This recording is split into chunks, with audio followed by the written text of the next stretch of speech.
Free winner in the field, Rene Arnoux regaining the lead. And Terry Borcheller moved over to protect his line, but Arnoux had a good run at him and got all the way through before the chicane.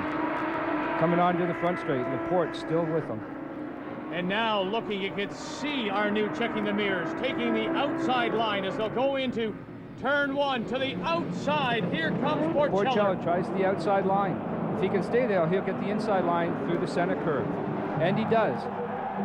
Borcheller leading out of the center curve. Here comes Richard Laporte. Oh my, Laporte looking for the inside, has the door closed by Arnoux. Look at Arnoux now trying to get it right back. And Arnoux got the line going into 3 and 4, and it's Arnoux. Rene Arnoux has retaken the lead as they swap the leads through 1, 2, 3, and 4, and all the while Laporte is just hanging back there in third place.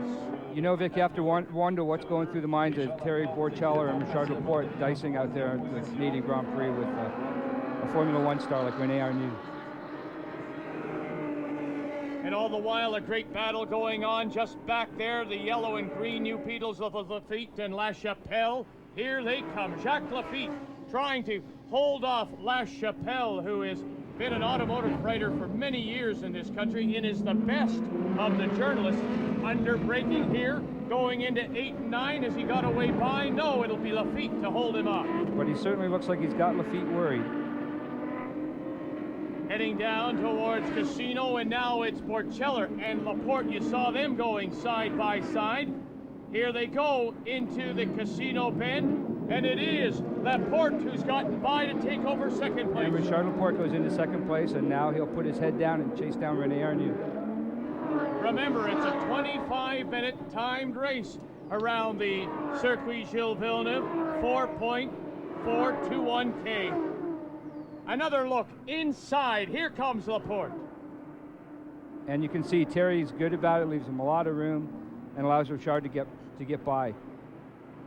And now it's Borcheller who's forced to do the chasing as he looks to come up. And isn't that something? In one lap, Borcheller goes from first to find himself in third, as it's a train now of 3 new Beetles. Well, that's right, Vic. It's important that Borcheller and Laporte work together and don't do a lot of side-by-side racing. Watch for that number 2. That is Bill Adam, who is carving his way up the field, finding himself now just behind Hurley Haywood in the number 3 blue new Beetle. And that's amazing. Bill started in 20th position, although he was 4th quickest in yesterday's qualifying session. Veteran of all kinds of racing. Look at him go now as he's now in behind Jack Baldwin as he's picked up another spot. Bill Adam is now in 8th place. And we have 3 sports car drivers running together, Hurley Haywood, Bill Adam, and Jack Baldwin. They all know each other very well. Well, they've all raced against each other in IMSA GTP cars and, of course, in Trans Am. And we have the young Formula Atlantic driver, Andrew Bourdin, in that mix in the silver car. Bill Adam as they go into turn 6 and 7. Not a great passing point. Don't see a lot of passing here. But look at Adam all over the back of Jack Baldwin. And now maybe he's got him as they'll come into a great passing point. This is 8 and 9 coming up under the bridge. Look at how bumpy, and he's got him. And Adam has the inside line.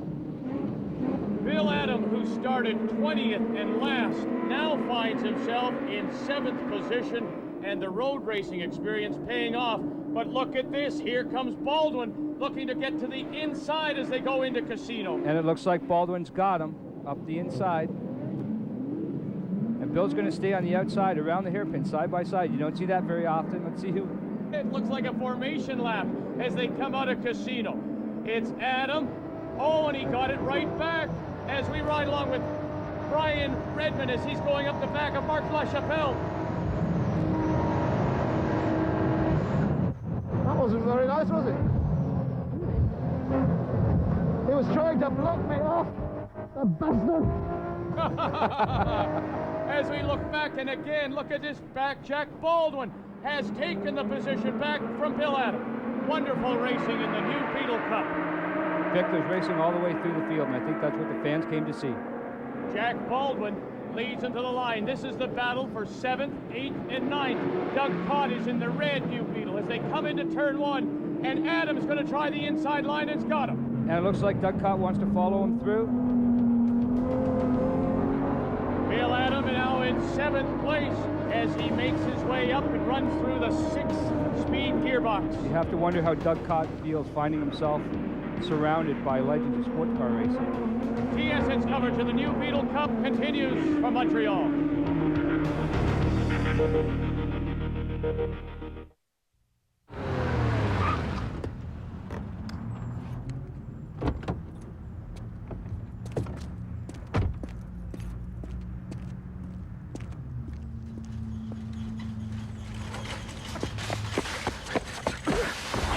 Volkswagen owners really love their cars, so we're not surprised that the Jetta was ranked most appealing car in its class by J.D. Power and Associates.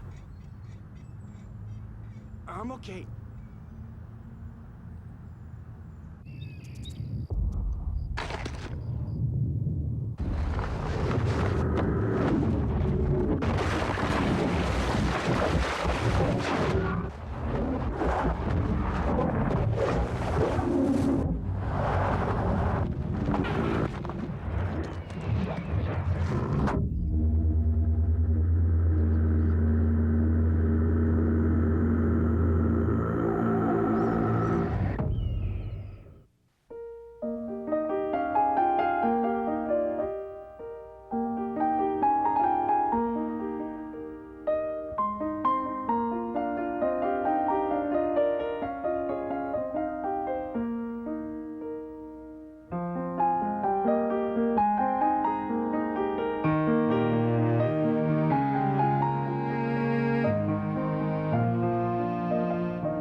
We're into the final few minutes of this first North American New Beetle Cup. Rene Arnoux leads, and it's Borcheller all over the back of the number 12 Laporte. I think you can bet that Rene Arnoux is looking in his mirror, hoping that Laporte and Borcheller start some infighting so he can drive away from him. Andrew Bourdin, he's in that silver New Beetle right in the middle, just behind Jack Baldwin.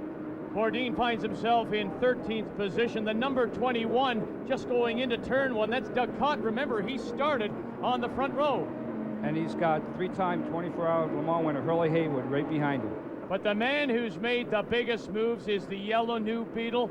That is Bill Adams, who has gone from 20th and now sits in the 7th position, followed by Kott, Haywood, Price, Cobb, and Jack Baldwin, who is falling back. It's unfortunate we found David Empringham in the pits with a mechanical failure. He started 19th and worked his way up to 8th by the 3rd lap. I think he and Bill would have put on quite a show. Bill Adams trying to stretch it out just a little bit. Look at Bourdin. It isn't raining, but somehow he's hit the wipers and he's got him going here in Montreal. Well, I'm sure there's a lot more room in that new Beetle Cup car than there is in his Formula Atlantic car that Andrew finished 2nd in the Formula Atlantic race yesterday. Look at this. They're too wide going into turn 8. And Bourdin ahead of the number 4 of Baldwin with Cobb right behind.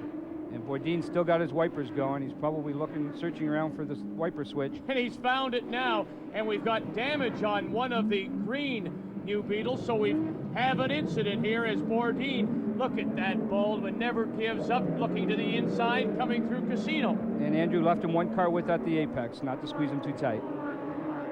You can see the damage on the number 10. That's Jelena. Bourdin leading this pack. Here goes Baldwin. Up the inside, coming into the start-finish chicane. That's Bill Adams, followed by Kott, followed by Haywood, followed by Cobb, and Baldwin has got Andrew Bourdin. Dick, you can tell we have a field of true racers. No matter where they are in the field, they're not going to give up, and they have to get in front of the car that's ahead of them. Now you're telling me Bourdin in the silver car, that's basically a stock New Beetle. That was one of our show cars, and we had some problems and needed to enter it in the field. And it probably is a little bit off the pace, but Andrew's doing a great job keeping it up there. Oh, some great battles as we go back to the front now, and Borcheller has regained the lead, and this is how he did it, getting by Arnoux. We see Terry going on the outside. He's done this more than once this weekend. Into turn 1, and he holds him off. And right behind, Laporte looking to get through 2. Now you can bet Richard Laporte's hoping that Arnoux and Borcheller get side by side so he can gain some ground. Terry Borcheller who drives for Celine Racing. Remember, it used to be the Celine Mustangs. As we look back, and we've had an incident now. You see Bourdin has stretched it out. That's Baldwin in the number 4 green New Beetle as they come into Casino. Here's what happened. Oh, and it's the number 10, Jelena. And he spins Baldwin around. What kind of move was that? Jack does a great job to catch it. I'm sure he won't be real pleased after the race about that move. But there's your leader as they come down the back straight. And Jacques Lafitte has caught the lead pack. Under the Casino Bridge, heading towards the start-finish chicane. Terry Borcheller, who started on the pole, followed by Arnoux, followed by Laporte and Jacques Lafitte. 1, 2, 3, 4 here in Montreal. Vic, you could throw a blanket over the first 4 cars. We're coming down. The last lap board is out. One more lap to go in this 25-minute timed race. Terry Borcheller has him through turn 1. And now the pressure is on Rene Arnoux. Can he hold on to second? Oh, he gets it a little loose. Gets those rear wheels into the dirt. You can bet all 4 of these guys have their head down now, and they all want to win. The first ever New Beetle Cup in North America, and it's here in Montreal. And he's starting to stretch it out a little bit, Chris. Yeah, it looks like Terry's taking some pretty good care of his tires, and he's stretched out the lead by 4 or 5 car lengths. We have a car off the road. Oh, it's Tony Swan who has problems, and he gets it righted. And again, it's into turn 1. Oh, you said about the braking, and if it just gets away on you, the light rear end gets away from Swan. He does a swan dive into the gravel trap at turn 1. And you can see Tony hard on the throttle as to not to get stuck in the gravel trap. Here we go. 1, 2, 3, 4. Final lap here in Montreal, and it's Borcheller leading, followed by Arnoux. Has he got enough now inside going into Casino?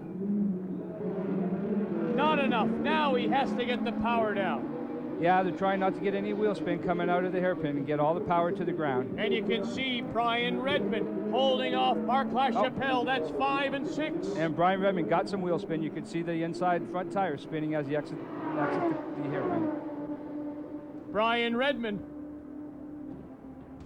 back with the leaders.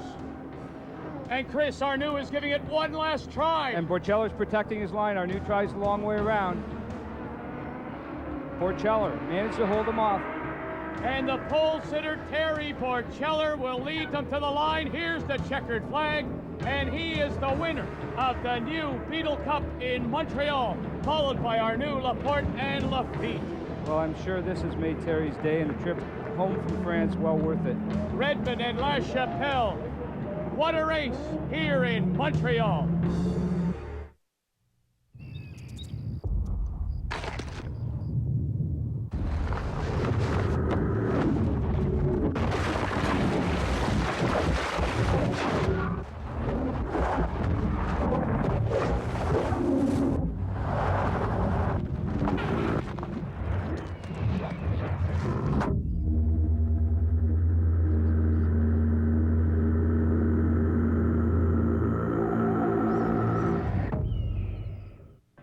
Got it.